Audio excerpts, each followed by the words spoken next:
बहुत समय पहले विशाल अरण्यलोक नाम के रहस्यमयी जंगल में दो बाघ रहते थे, अग्निदेव और कौस्तुभ। नाम की ये दोनों भाई थे, पर दिलों में गहरी दरार थी। एक तरफ था न्याय और करुणा का प्रतीक राजा अग्निदेव और दूसरी तरफ था लालच और क्रूरता में डूबा कौस्तुभ। अरण्यलोक के जीव जंतु पीढ़ियों से एक नियम का पालन करते थे। मांसाहारी जीव केवल बूढ़े और अशक्त जानवरों का ही शिकार करेंगे, ताकि हर प्रजाति सुरक्षित रहे और जंगल संतुलित रहे। इस नियम के रक्षक थे राजा अग्निदेव। उस सुबह सूरज की लाल किरणें पेड़ों के बीच से झर रही थीं और राजा अग्निदेव एक प्राचीन चट्टान पर खड़े होकर सभा को संबोधित कर रहे थे। उनकी आवाज गरजदार थी, मगर न्याय से भरी।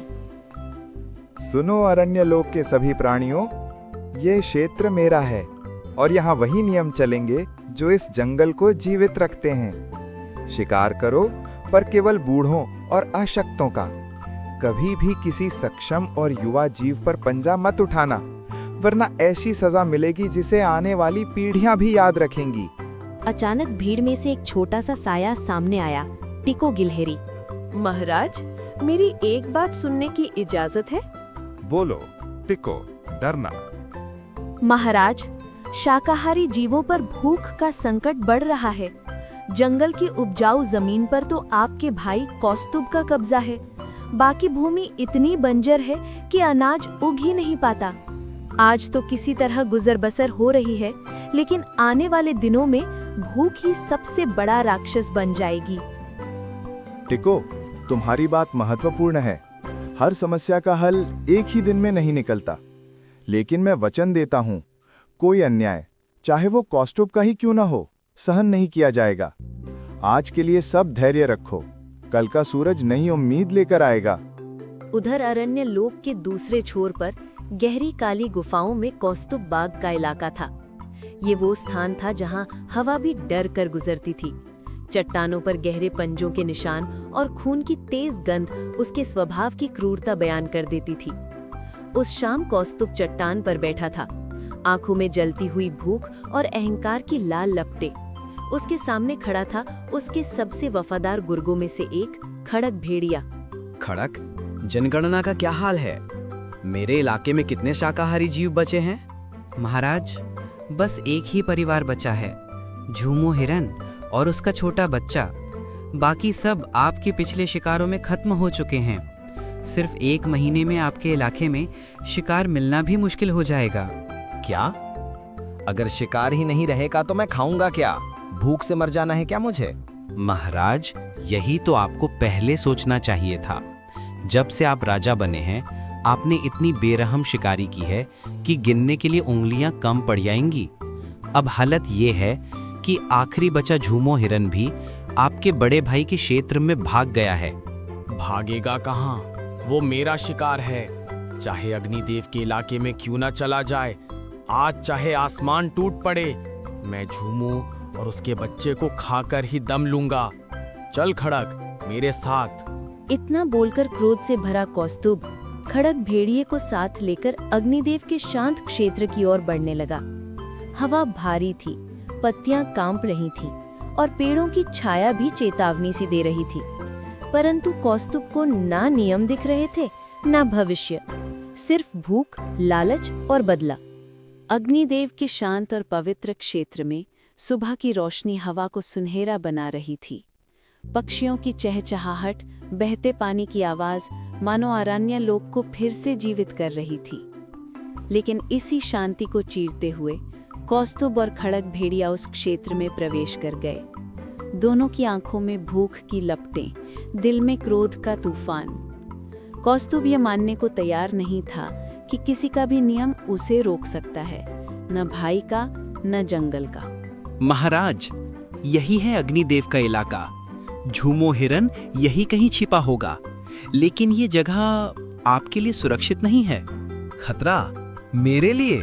ये जंगल मेरी ही नसों से बना है खड़क। आज झूमो का अंत तय है, चाहे वो अग्निदेव के कानून के नीचे क्यों ना बैठा हो। अचानक झाड़ियों में हलचल हुई। थरथराता हुआ झूमो हिरण और उसका नन्हा बच्चा बाहर आए। उनकी आंखों में डर का साया था। भागो मत, आज तुम्हारी चीखें अरण्य लोक में आखिरी बार सुनाई देंगी। कौस्तुभ झूमों पर झपटने ही वाला था कि उसके सामने लोहे की दीवार की तरह अग्निदेव खड़े हो गए। बस एक कदम और कौस्तुभ, फिर ये जंगल तेरे नाम को मिटा देगा। ये इलाका मेरा है और यहाँ मेरे नियम चलते हैं। तू मुझे रोकेगा? तू सिर्फ अपनी प्रजा का राजा है। मैं इस पूरे अरण्य लोक का बाघ हूँ। मेरा शिकार मुझसे छीनने की हिम्मत कैसे हुई? ये हिम्मत नहीं, ये मेरा फर्ज है। राजा वो नहीं जो ताकत से राज करे, राजा वो है जो कमजोर को भी जीने का उतना ही हक दे जितना खुद जीता है। अगर तुझे भूख लगी है, मैं तुझे शिकार दूंगा, लेकिन जूमो हिरन के एक बाल को भी छूने नहीं दूंगा। कौस्तुभ कुछ पल अग्निदेव की आंखों में देखता रहा और पहली बार उसे एहसास हुआ कि न्याय की ताकत कितनी अडिग होती है। ठीक है, आज तेरे इलाके का कानून मान लेता हूँ, लेकिन याद रखना, जंगल के हर कोने में तू नहीं होगा, और जब मैं अकेला शिकार देखूंगा, कोई नहीं आएगा उसे बचाने। यह कहकर कौस्तुभ मुड़ गया और खड़क भेड़िए के साथ अंधेरों में गायब हो गया। अग्निदेव ने झूमो और उसके बच्ची को अपनी सुरक्षा में लिया और गहरे जंगल की ओर ले गए। रात का समय था, आकाश काला था, बादल पहाड़ों से टकरा रहे थे और ठंडी हवा अरण्य लोक के हर कोने में सिहरन पैदा कर रही थी। कौस्तुभ अपनी गुफा के बाहर बैठा था, आंखों में जलती हुई आग और मन में बदले की धधकती चाह। उसके पास खड़ा था खड़क भेड़िया, डर और निष्ठा दोनों से कांपता हुआ। अग्निदेव ने उसे सबके सामने अपमानित किया था और ये अपमान कौस्तुभ भूल नहीं सकता था। खड़क, आज की हार मैं भूला नहीं हूँ। अग्निदेव ने मेरी इज्जत मिट्टी में मिला दी, लेकिन असली ताकत क्या है जानते हो?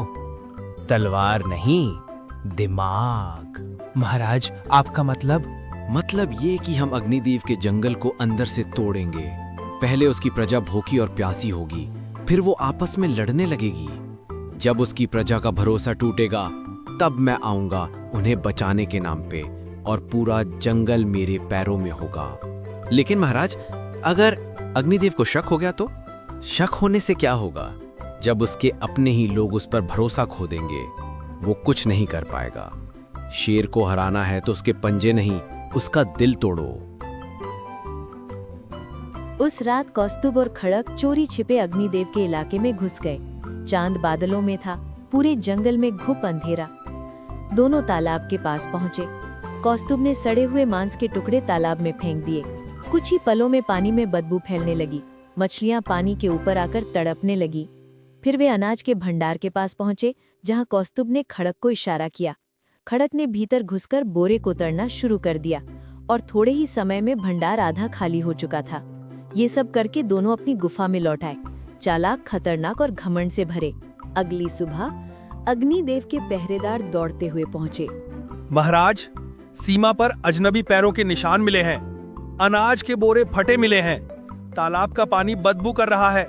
मछलियां मर रही हैं। पूरे दरबार में सनसनी फैल गई। ये सिर्फ चोरी नहीं थी, ये युद्ध की पहली गूंज थी। अग्निदेव का चेहरा गंभीर हो चुका था। अरण्य लोक पर एक अजीब और गहरा सन्नाटा पसरा था। सूरज की किरणें हमेशा की तरह सुनहरी थीं, लेकिन उनके नीचे की जमीन पर डर और अविश्वास का साया फैल रहा था। राजा अग्निदेव अपनी चट्टान पर खड़े थे। उनके नीचे जमा भीड़ में अब न्याय की गर्जना नहीं, बल्कि भूख और भय की फुसफुसाहट थी। हर चेहरे पर चिंता और हर आंख में रात के हमले का सवाल था। टीको गिलहरी आगे आई, लेकिन इस बार उसकी आवाज में डर के साथ साथ शिकायत भी थी। महाराज, रात को तालाब का पानी जहरीला हो गया। अनाज के भंडार पर हमला हुआ। ये अचानक नहीं हुआ। आपकी सुरक्षा कहाँ थी? क्या आप हमारी देखभाल कर रहे हैं या सिर्फ अपनी राजगद्दी की? हाँ, हमें भूखा मरना पड़ेगा। पानी गंदा है, हम क्या पिएंगे? जब आप हमें बुनियादी जरूरतें ही नहीं दे सकते, तो हमें कौस्तुभ के नियम ही मंजूर हैं। शांत हो जाओ मेरी प्रजा। मुझे पता है कि आप सब गुस्से में हैं।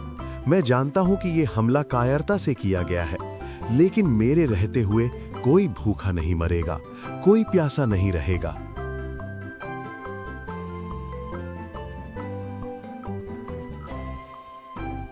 महाराज, हमने रात के निशानों का पीछा किया।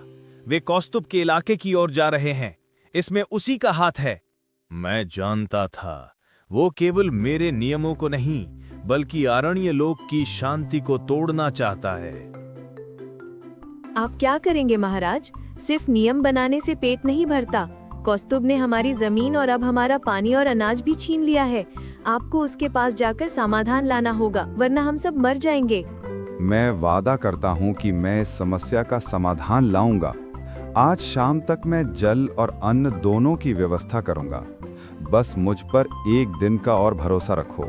अग्निदेव जानते थे कि यह केवल एक हमला नहीं था, यह विश्वास को तोड़ने की गहरी साजिश थी। पहली बार उनके न्यायपूर्ण शासन पर उनकी अपनी प्रजा ने सवाल उठाया था। राजा को अकेलापन महसूस हुआ। उनका सबसे बड़ा हथियार, जनता का भरोसा, कमजोर पड़ रहा था। दोपहर का समय। जंगल में काम करने वाले सभी जीव जंतु कौस्तुभ के अत्याचारों के डर से सहमे हुए थे।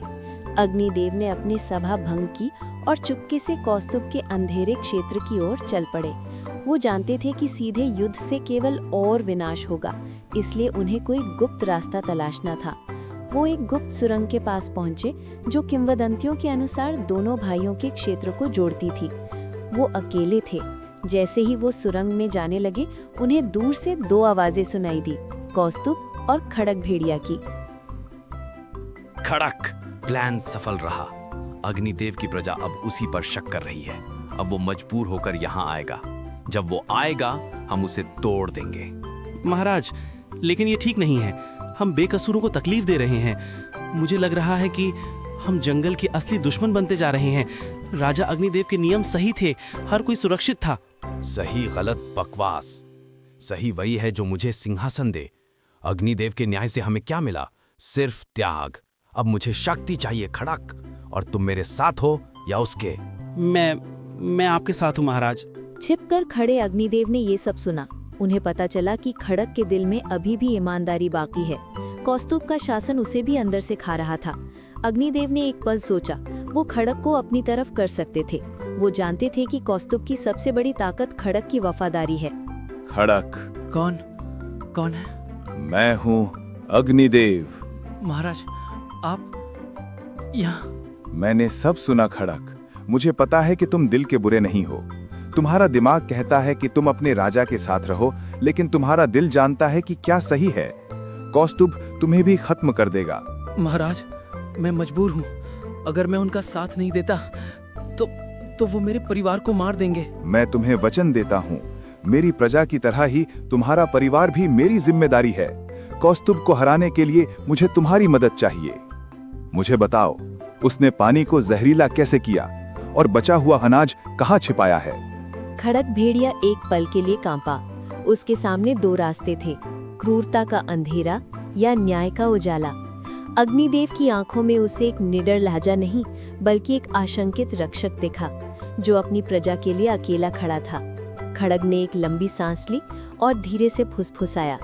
महाराज, कौस्तुभ ने सारे बचे हुए अनाज अपने सबसे गुप्त ठिकाने मृत्यु घाटी के पहाड़ में छिपाए हैं, और पानी को साफ करने के लिए आपको एक खास बोटी चाहिए जो सिर्फ। खड़क भेड़िए के रहस्योद्घाटन से अग्निदेव को एक नया रास्ता मिला। उसने बिना समय गवाए खड़क को अपने परिवार की सुरक्षा का वचन दिया और उसे चुपचाप अपनी गुफा में लौटने का निर्देश दिया। अब अग्निदेव के सामने दोहरी चुनौती थी। पहली, जहरीले पानी को शुद्ध करना, और दूसरी, मृत्यु घाटी से अनाज वापस लाना, जो कौस्तुभ का सबसे सुरक्षित और खतरनाक ठिकाना था। शाम ढल चुकी थी और जंगल पर अंधेरे की एक मोटी चादर पड़ने लगी थी। अग्निदेव स्वयं से फुसफुसाते हुए, झूमो हिरन का परिवार, टिको गिलहरी, मेरे सभी प्राणी, तुम्हें बचाने के लिए मुझे हर खतरा उठाना होगा।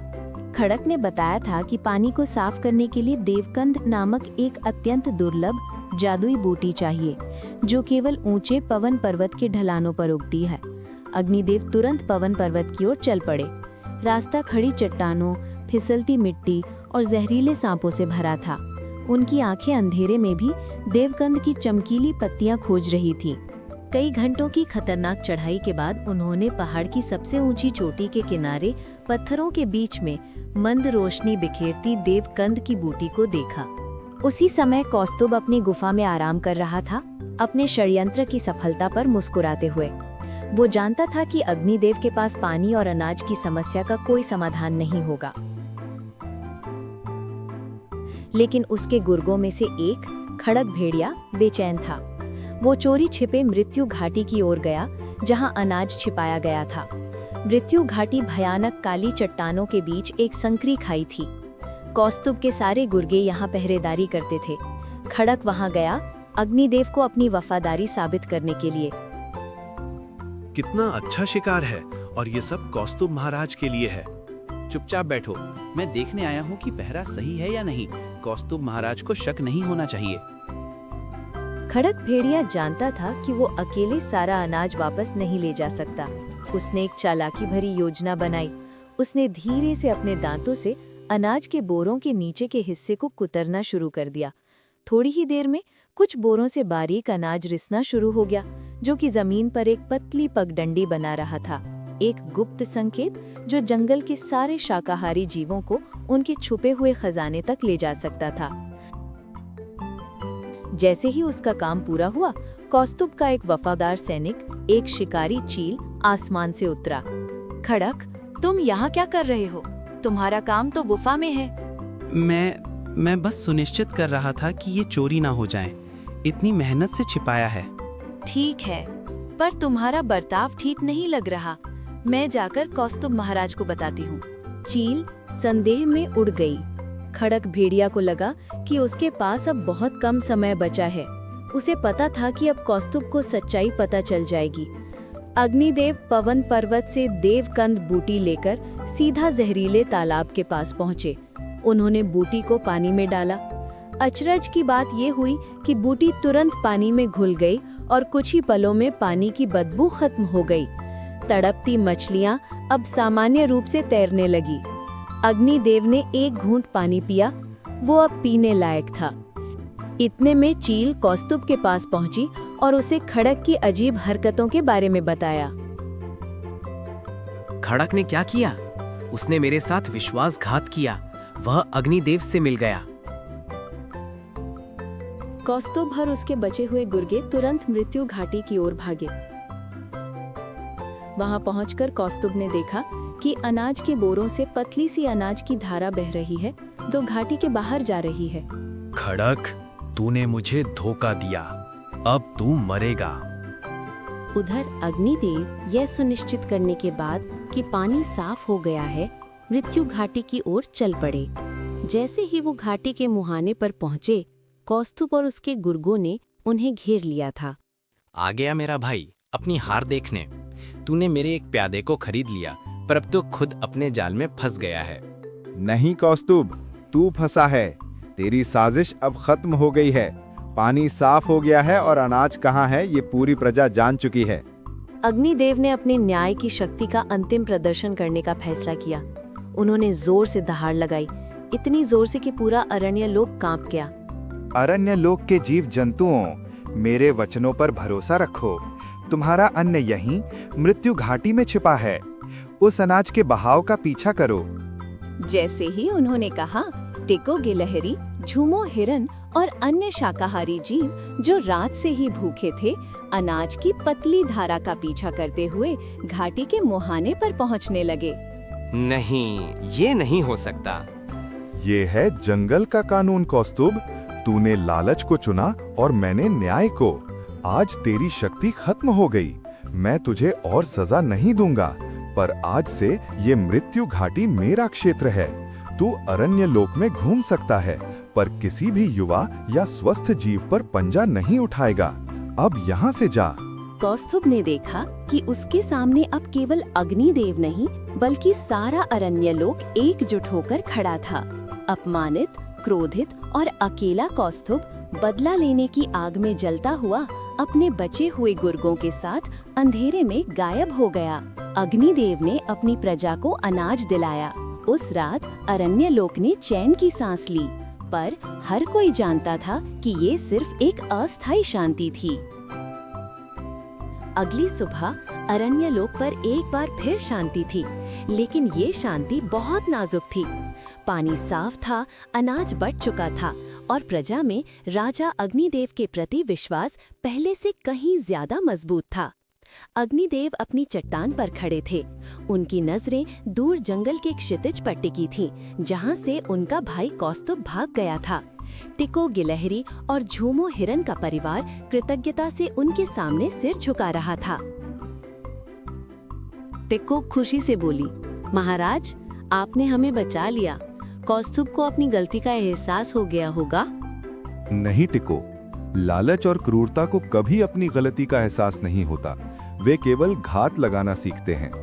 कौस्तुभ अब शारीरिक शक्ति से हमला नहीं करेगा। उसका अगला वार हमारे मन पर होगा। पर हम क्या करेंगे महाराज? हम अपने बचाव को मजबूत करेंगे। खड़क भेड़िया और उसके परिवार को सीमा की रक्षा का काम सौंपा गया है। अब कोई भी गुपचुप तरीके से हमारे क्षेत्र में प्रवेश नहीं कर पाएगा। लेकिन सबसे जरूरी है आपस में भरोसा बनाए रखना। अग्निदेव ने अपनी सुरक्षा और सीमाओं को मजबूत किया। अरण्यलोक के जीव जंतु आराम और सुरक्षा महसूस कर रहे थे। राजा ने अपनी प्रजा के बीच घूमकर उनका हौसला बढ़ाया। लेकिन जंगल के दूसरे छोर पर कौस्तुभ अपनी काली गुफा में छिपा हुआ था। वो अकेला था। उसके अहंकार पर गहरा घाव लगा था। अग्निदेव, तूने मेरी शक्ति को चुनौती दी, मेरे गुर्गों को छीना, तूने मेरी भूख पर नियम लगाए। गुस्से से कांपते हुए कौस्तुभ ने अपने शरीर पर एक गहरा निशान बनाया। उसकी आंखें लाल थीं और वो एक ऐसी योजना पर काम कर रहा था जो पूरे जंगल को भीतर से खोखला कर सकती थी।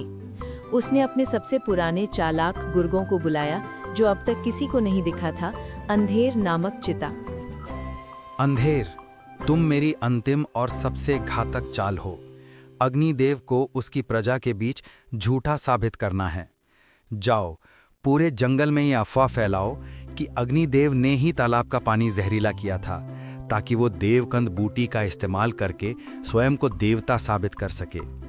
उसका न्याय एक धोखा है और वो हम सबको केवल गुलाम बनाना चाहता है। जो हुक्म महाराज, जहर पानी में नहीं, अब दिमाग में घुलेगा। चिता अंधेरे में गायब हो गया। कौस्तुभ जानता था कि एक बार अविश्वास का जहर फैल जाए तो फिर अग्निदेव की सारी ताकत खत्म हो जाएगी। जंगल में शांति थी, पर हवा में एक नया और अदृश्य खतरा मंडरा रहा था, झूठ और अविश्वास का, जो किसी भी तलवार से ज्यादा घातक था। ये नई कहानी की शुरुआत थी। अगले कुछ दिन अरण्यलोक की शांत हवा में अजीब सी फुसफुसाहट तैरने लगी। कौस्तुभ के चीता ने अपना काम शुरू कर दिया था। रात के अंधेरे में चीता अपनी गति और चुप्पी का उपयोग करते हुए छोटे शाकाहारी जीवों के पास पहुंचता और धीमी विश्वासघाती आवाज में अफवाहें फैलाता। तुम्हें पता है, वो देवकंद बूटी जो राजा अग्निदेव को मिली, वो बहुत कीमती है। वो तो पहले से ही जानते थे कि पानी जहरीला होगा।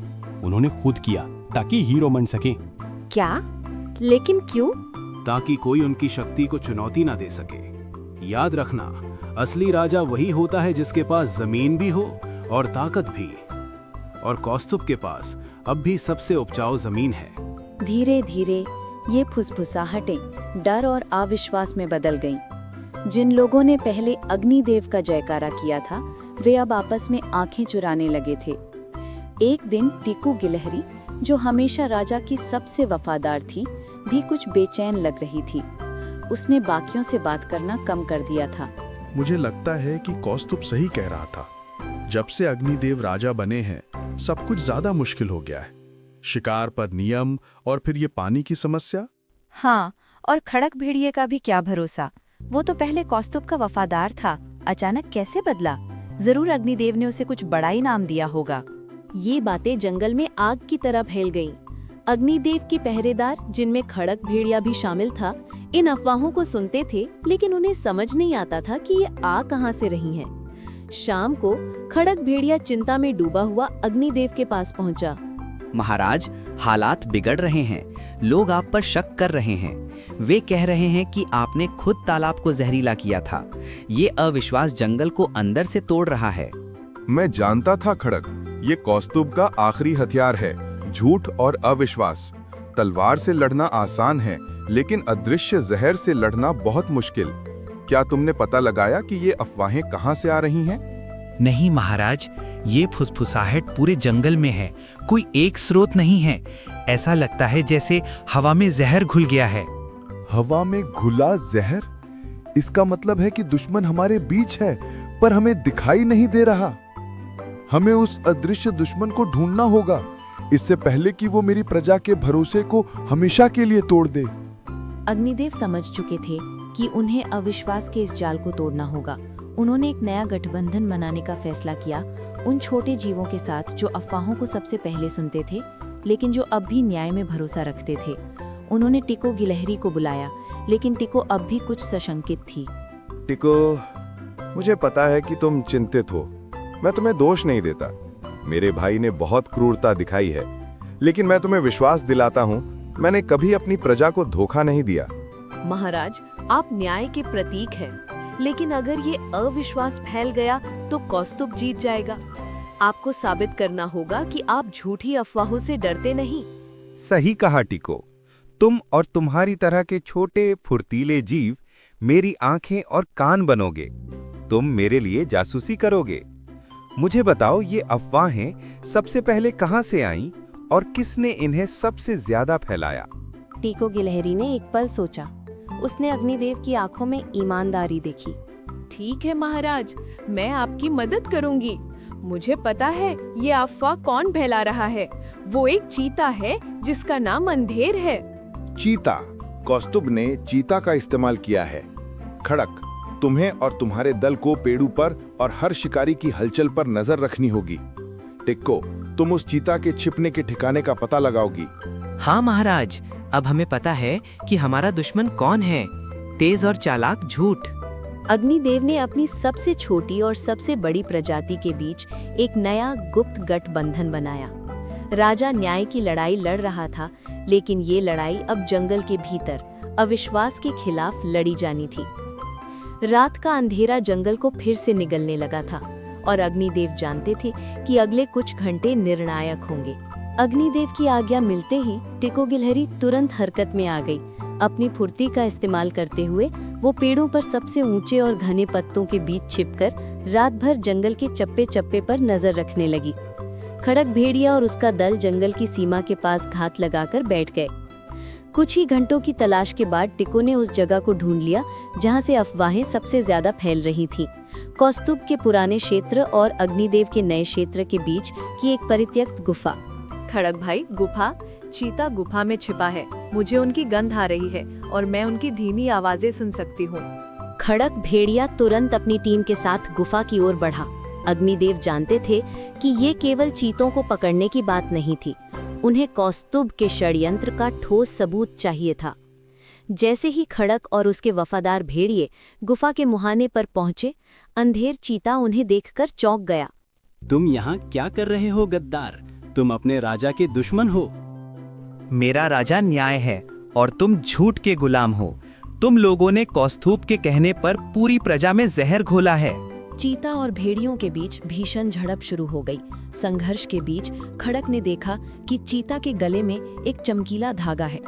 उसने तुरंत उसे दबोच लिया और धागा खींचकर निकाल लिया। ये एक छोटा चमड़े का थैला था, जिसके भीतर कौस्तुभ के पंजे के निशान वाली मोहर लगी थी। थैले में कौस्तुभ के हाथ से लिखा एक संदेश था, जिसमें चीता को झूठी अफवाहें फैलाने का निर्देश दिया गया था। खड़क जानता था कि ये निर्णायक सबूत था। अगली सुबह राजा अग्निदेव ने अपनी प्राचीन चट्टान पर एक अंतिम सभा बुलाई। पूरा अरण्य लोक वहां जमा था, डर में डूबे शाकाहारी जीव और शक की नजर से देख रहे कुछ पुराने वफादार। अग्निदेव के पास खड़क भेड़िया खड़ा था, जिसके हाथ में कौस्तुभ का लिखा हुआ सबूत था। अरण्य लोक के मेरे सभी प्राणियों, मैं जानता हूँ कि आप सबके मन में शक है। आप सब पूछते हैं, क्या आपका राजा झूठा है? क्या मैंने ही पानी को जहरी न किया था? भीड़ में फुसफुसाहट फैल गई। नहीं, मैंने नहीं किया था। ये कौस्तुभ का एक और घिनौना षड्यंत्र था, ताकि वो आपके भरोसे को तोड़कर मुझ पर राज कर सके। महाराज, सबूत क्या है? खड़क, मेरे भाई के लिखे हुए सबूत को सबके सामने रखो। खड़क भेड़िया ने चमड़े के थैले से वो पत्र निकाला और उसे जोर से पढ़कर सुनाया। पत्र में स्पष्ट लिखा था कि कौस्तुभ ने अंधेर को ये झूठी अफवाह फैलाने का निर्देश दिया था कि अग्निदेव ने खुद पानी जहरीला किया। जैसे ही सच्चाई सबके सामने आई, भीड़ में सन्नाटा छा गया, जो जल्द ही गुस्से और पश्चाताप की आवाजों में बदल गया। हमें माफ कर दो महाराज, हम मूर्ख थे कि हमने उस पर विश्वास किया। कौस्तुभ एक राक्षस है। ये झूठ की हार है मेरे दोस्तों। मेरे भाई ने न्याय नहीं, शक्ति और धोखा चुना। उसने सोचा कि वो आपके मन को जीत लेगा, लेकिन आज आप सब ने साबित कर दिया कि सच्चाई की जड़ें झूठ से ज्यादा गहरी होती हैं।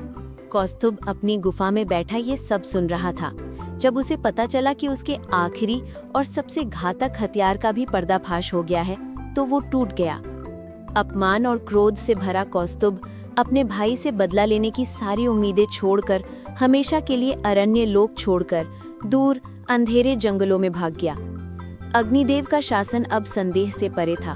उन्होंने खड़क भेड़िया को अपनी मुख्य सुरक्षा टुकड़ी का कप्तान नियुक्त किया और टीको गिलहरी को अपना निजी सलाहकार बनाया। उस दिन अरण्य लोक में सूरज की किरणें पहले से ज्यादा सुनहरी थी। जंगल का संतुलन बहाल हो गया था। न्याय और करुणा की जीत हुई और अग्निदेव हमेशा के लिए अरण्य लोक के सच्चे और निर्विवाद राजा बन गए।